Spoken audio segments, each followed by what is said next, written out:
warm welcome to you on the Gavel. I'm Linda Akibi.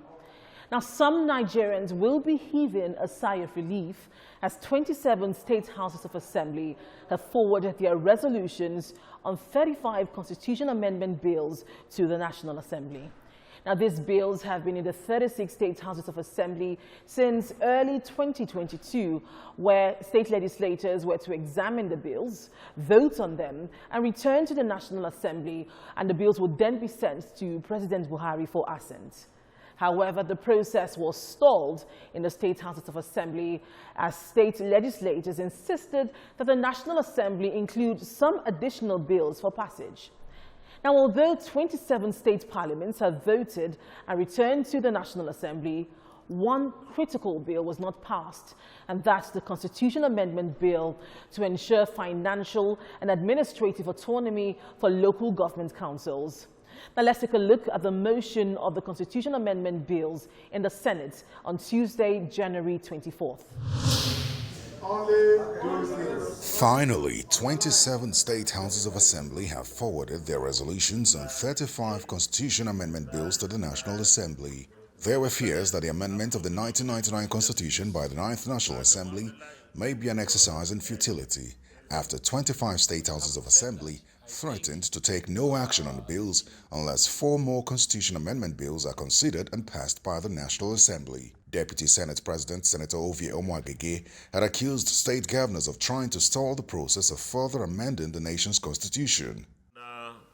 However, at the resumption of legislative proceedings on Tuesday, Chairman of the Senate Committee on Judiciary disclosed a turnaround by some state houses of assembly. The Senate and the House of Representatives approved 44 of the bills without difference and were transmitted to the State Houses of Assembly for their resolution on the 27th of March 2022. Some of the 35 constitutional alteration bills which have been approved by not less than 24 state houses of assembly include devolution of powers, separation of the office of the Attorney General of the Federation and State from the office of the Minister and Commissioner of Justice, creation of the office of the Accountant General of the Federation, financial autonomy of state legislatures and states' judiciary, power to summon the president and governors, enforcement of legislative summon, power to enforce compliance of remittance of accruals into the Federation account and review of revenue allocation formula, removal of transitional lawmaking powers of the executive, timeline for the presentation of appropriation bills, time frame for the submission of the names of ministerial or commissioner nominees, power to summon the president and governors, state of the nation and state of the state address, as well as restriction on formation of political parties. However, one critical constitutional amendment sought by the National Assembly was not passed: financial and administrative autonomy for local government councils. The National Assembly had done its work. Now, in the State House of Assembly, those particular amendments that many Nigerians feel are so critical and crucial for entrenching democracy in Nigeria have not passed. So it is very important that while citizens take particular interest in what the National Assembly does, they should equally take interest in what happens in our states, because it takes two to tango in the case of constitutional amendment. But all hope is not lost. We hope that the few that are left will make the difference that we need. But in a situation where they don't, I think the 10th National Assembly would have the responsibility again to go and follow this route of constitutional amendment. But the public, the citizens, will now know where the problem lies. The Senate has asked the remaining 9 state houses of assembly yet to forward their resolutions on the constitutional amendment bills to do so to fulfill their constitutionally imposed legislative obligation. The Senate has also directed the Clerk of the National Assembly to transmit the 35 constitution amendment bills that have so far met the requirement of the provision of Section 9, subsection 2 of the Constitution to President Muhammadu Buhari for assent. The National Assembly has again asked the Central Bank of Nigeria to extend the deadline for the use of old Naira notes from January 31st to July 31st, 2022. Now, federal legislators say the extension is necessary because of the inadequate number of new Naira notes in circulation, as banks are still dispensing old Naira notes. Now, this is the second time both houses are asking the CBN governor to extend the deadline. But it appears that the CBN governor, Mr. Emefiele, is not willing to budge on this issue, maintaining that the January 31st deadline stands. It's less than a week to the termination of the use of the old 200, 500 and 1,000 Naira notes, following the introduction of new notes by the Central Bank of Nigeria. Discussions on the... Since the Central Bank's announcement on this new monetary policy, federal lawmakers have been kicking against the move, describing it as hasty. Tuesday's plenary in the Senate was no exception. The Senate therefore resolves that the CBN should immediately extend the use of the old notes by 6 months. That is from January 31st to July 31st, 2023. Mr. President, let me say to you, in my constituency, especially in my local government, 90% of the people have not seen the new notes at all. They have not had a glimpse of the new notes. From the report we got, not up to 60% of the currency, old currency, is now in the banking sector, which means more than 40% of the old currency is still in circulation. And if you insist on 31st of January, it means people are going to lose their money. Right now in rural areas, they don't accept the old currency. It is no longer legal tender, despite the fact that we have a week to the deadline. So it entails a lot of difficulties for people living in rural areas. I received a lot of calls from my constituency saying that if we don't extend the deadline, people are going to lose so much money. Some legislators want the National Assembly to compel the CBN to implement its resolution on the deadline. We have seen that Nigerians are complaining about the short notice given to them for the deadline for the use of the old currency. Mr. President, and if we move a motion here on that note and then communicated to the Governor of Central Bank, I think that the onus lies on him as a matter of urgency to seek or look for our leadership if he has any difficulty to discuss with them, and which our leaders may likely come back to us or tell us, or appear before us and tell us why our resolution will have a negative economic program for the nation. None of these things have been done. I'm not asking us to go too far, but if we are to go, you as the Senate President, if we resolve now that we should adjourn for 30 minutes and you call the CBN governor to come before you and explain this situation, we have that powers. But we are not going that far, and I'm not suggesting same. I agree with you. But what I want to emphasize is that it is not only the power that you have, but the powers of this Senate as defined in the Constitution should not be played down, and that is why people feel that they can play around or personalize or do things the way they feel. It should be according to the law. But a lawmaker is not on the same page with his colleagues. I want to assure you that there's no time we will reach and we say we are satisfied. So I want to oppose this motion, and I want to stand with the CBN that the argument they have enunciated is good enough. The House of Representatives also recommends the extension of the deadline for the use of the old Naira notes by 6 months, as lawmakers question the availability of the new notes as well. Worried that due to inadequate sensitization and the rush in the implementation of the policy, the country is exposed to a situation whereby businesses are rejecting the old currencies. Today's newspapers are awash with the reportage of all these cases around the country. If you look at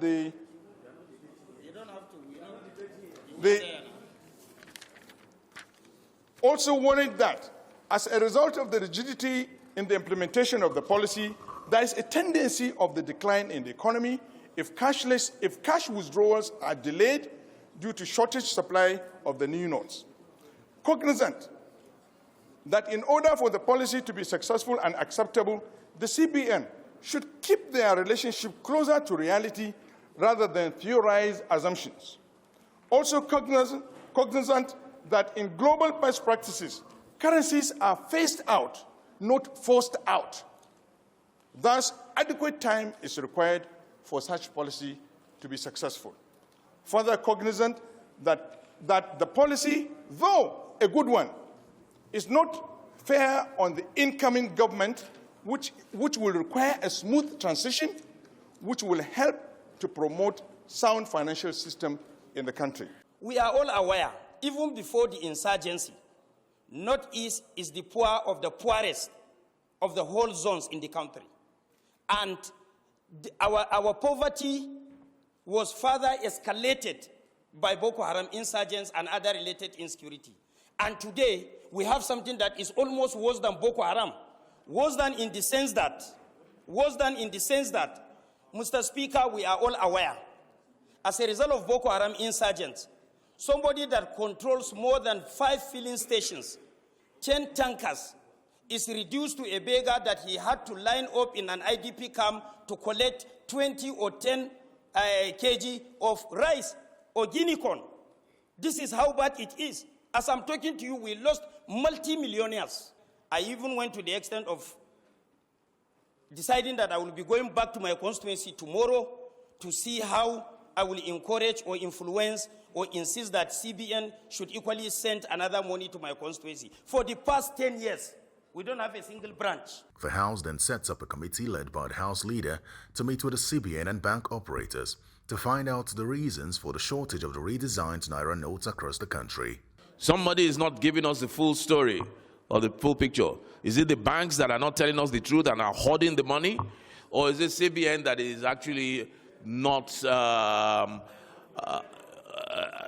familiar with what has gone out and what hasn't gone out? But on the day scheduled for the meeting, no official of the CBN honored the invitation, and the meeting was rescheduled to Thursday. During Thursday's plenary session the following day, the Speaker of the House of Representatives was infuriated by the absence of the CBN officials at the meeting. If by the end of today there is further disregard to the summons of this House, I will not hesitate to issue a warrant to the Inspector General of the Nigerian Police to compel the attendance of the CBN and or managing directors who fail, refuse, or neglect to respond to the summons by the House of Representatives.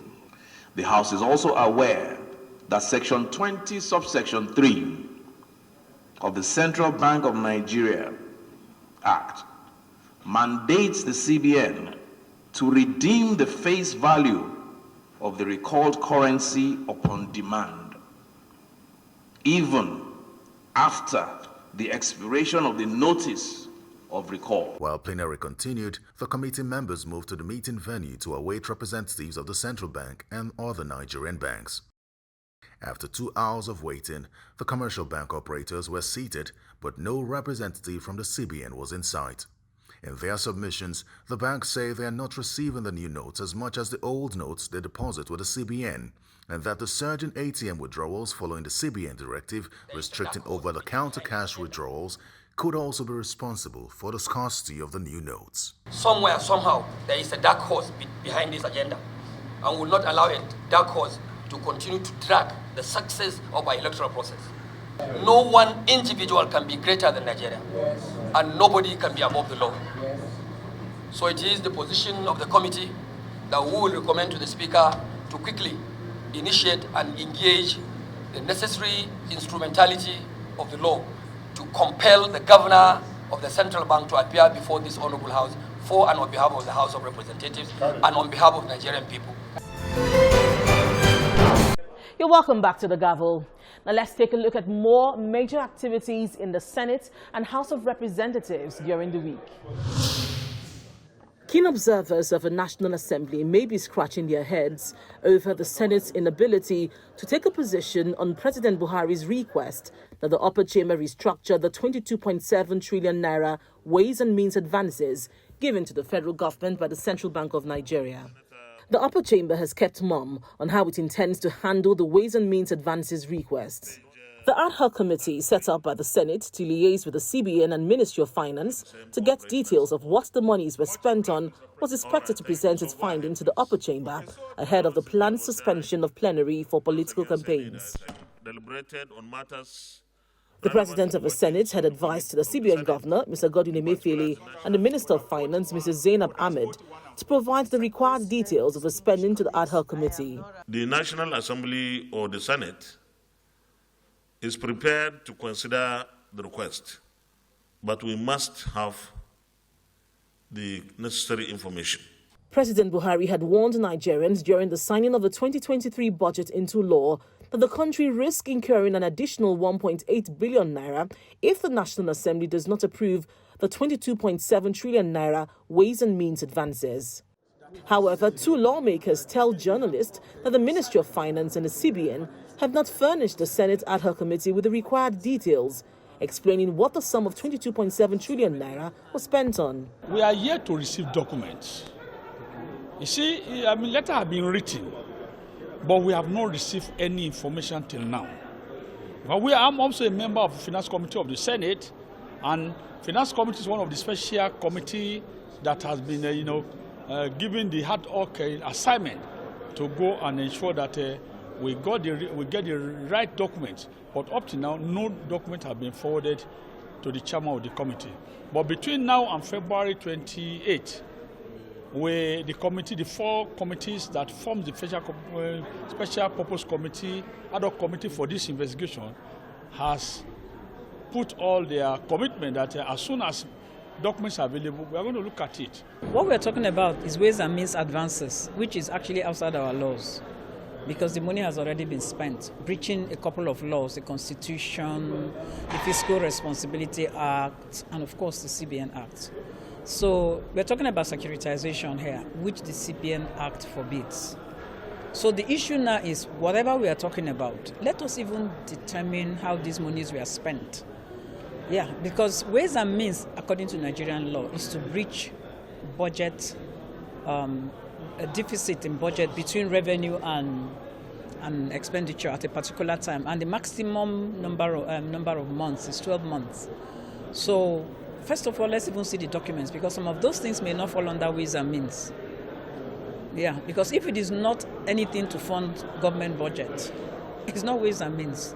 A financial analyst says Nigeria has no choice but to repay this debt. They should now chart a pragmatic path, the path of least pain, the path that will cost the Treasury the least, because the law has been violated and there's nothing anybody can do. In the meantime, the Senate has suspended plenary until February 28th for political campaigns ahead of the 2023 general elections. The House of Representatives also listed the restructuring of ways and means advances in its other paper on Thursday, January 26th, but did not discuss the matter. Following reports that over 3 million Nigerian students are unlikely to vote in the general elections because of scheduled examinations, the House of Representatives is calling for an adjustment in the examination schedule. Concerned that these students, who constitute 40.8% of the newly registered voters, have their polling units sited in states outside their campuses, thereby necessitating traveling outside their respective institutions to vote in the 2023 general elections. Further concerned that tertiary institutions are not considering academic breaks for students during the general elections. Lawmakers are also asking INEC to ensure that every registered student gets their PVC. Legislators in the lower chamber have debated a bill to regulate donor agencies. Sometimes the donor agencies that send this money might not really be, not in all cases, in some cases, might not really be for the purpose of development. They can also send this money to promote terrorism, which can further increase the level of insecurity in the country. So that's why it's also good for us to monitor how this money comes in and how it is utilized. Who are these international donors? USAID, UKID, UNICEF, DFID, United Nations, European Union, OAU, and all whatnot. Is that whom you want to go to control? Some of the NGOs going to rent a house, a hotel, for 3-4 years, 10 years. What are they telling you? This crisis should not end. We are here. That's the intention. And they will go to places where Nigerian troops and other Nigerians cannot reach.